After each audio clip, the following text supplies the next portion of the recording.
নমস্কার বন্ধুরা, আরও একটি নতুন ভিডিওতে আপনাদের সবাইকে স্বাগত। আজ আমি আপনাদের তৈরি করে দেখাবো পটলের একটি দুর্দান্ত স্বাদের রেসিপি, যেটা কি বাচ্চা থেকে বড় সকলেই খেতে ভীষণই পছন্দ করবে।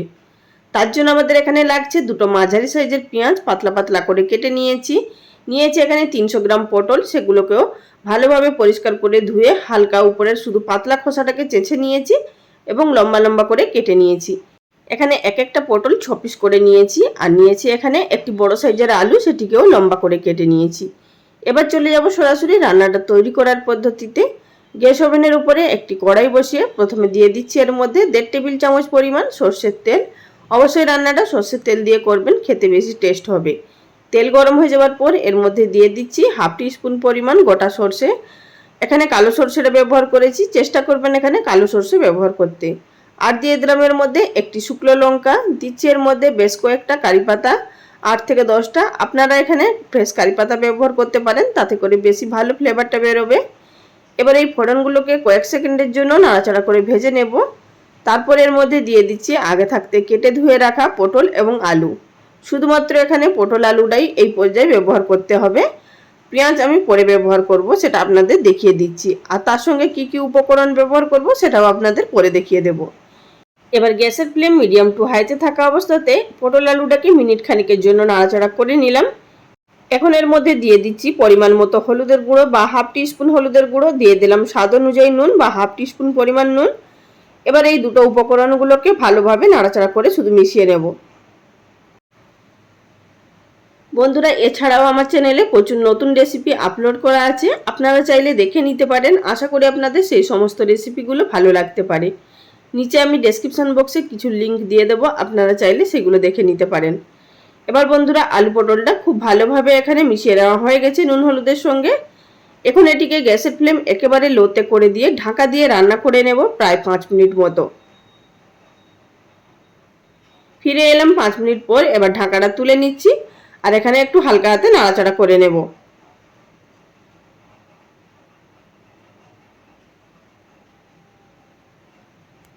নাড়াচাড়া করে নেওয়ার পর এবার আমরা এর মধ্যে অ্যাড করে দিচ্ছি আগে থাকতে থেতো করে রাখা আদা রসুন। এখানে আছে 7 কোয়া রসুন আর আছে হাফ ইঞ্চি আদা, একসঙ্গে গ্রেট করে নিয়েছি। আপনারা চাইলে এখানে থেতো করে নিয়েও ব্যবহার করতে পারেন। অবশ্যই কিন্তু এই রান্নার মধ্যে থেতো করা বা গ্রেট করা আদা রসুন ব্যবহার করতে হবে, বাটা নয়। এই রান্নাটা সম্পূর্ণ অন্যরকম পদ্ধতিতে তৈরি হচ্ছে, আপনারা সম্পূর্ণ ভিডিওটি দেখুন, তাহলেই বুঝতে পারবেন যে এই রান্না কতটা সুস্বাদু। তো বন্ধুরা, এবার আমরা ভালোভাবে নাড়াচাড়া করে মিশিয়ে নেব। তো বন্ধুরা, এবার দেখুন খুব ভালোভাবে নাড়াচাড়া করে মিশিয়ে নিয়েছি। এখন আবার আমরা এটিকে ঢাকা দিয়ে আরও 5 মিনিটের জন্য রান্না করে নেব। এইভাবে ঢাকা দিয়ে দিয়ে রান্না করে করে প্রত্যেকটা স্টেপ আমাদের ফলো করতে হবে, তাহলেই কিন্তু এই রান্নাটা আপনাদেরও একেবারে পারফেক্ট তৈরি হবে। তো 5 মিনিটের পর আমি এটিকে ঢাকাটা তুলে নিচ্ছি, আবারও একটু নাড়াচাড়া করে নেব। মানে এখানে পটলগুলো ভাজার সঙ্গে সঙ্গেই কিন্তু আমাদের এখানে প্রত্যেকটা যেসব মশলাগুলো দেওয়া হচ্ছে পাটে পাটে, সেগুলোও কিন্তু ভাজা হয়ে যাবে। এবার আমি এর মধ্যে অ্যাড করে দিচ্ছি একটা কাঁচা লঙ্কা কুচি, আর দিয়ে দিচ্ছি যে আমরা পেঁয়াজগুলো পাতলা পাতলা করে কুচি করে রেখেছিলাম সেগুলো। এখানে পেঁয়াজগুলোকে আলাদা করে ছাড়িয়ে নেওয়ার কোনো প্রয়োজন নেই, এগুলো ভাজার সঙ্গে সঙ্গেই কিন্তু এমনি ছেড়ে যাবে। আবারও এটিকে শুধুমাত্র নাড়াচাড়া করে মিশিয়ে নেব।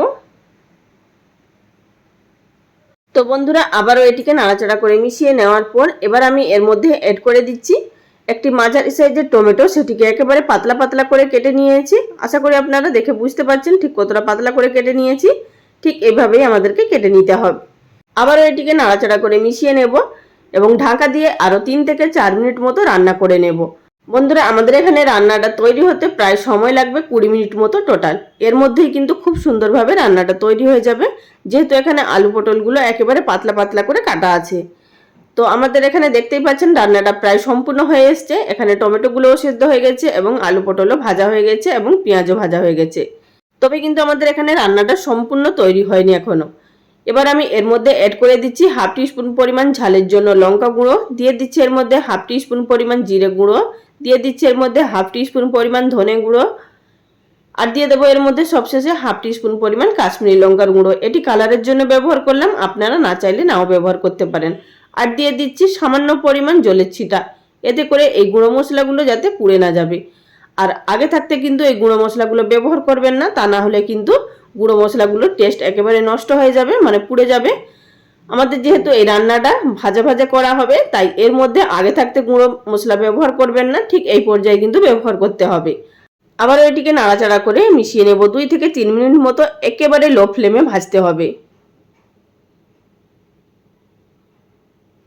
2 থেকে 3 মিনিট লো ফ্লেমে ভেজে নেওয়ার পর আমাদের রান্নাটা সম্পূর্ণ তৈরি হয়ে গেছে। এবার আমি সব শেষে দিয়ে দিচ্ছি 1/4 টিস্পুন পরিমাণ গরম মশলার গুঁড়ো, দিয়ে নাড়াচাড়া করে মিশিয়ে নেব।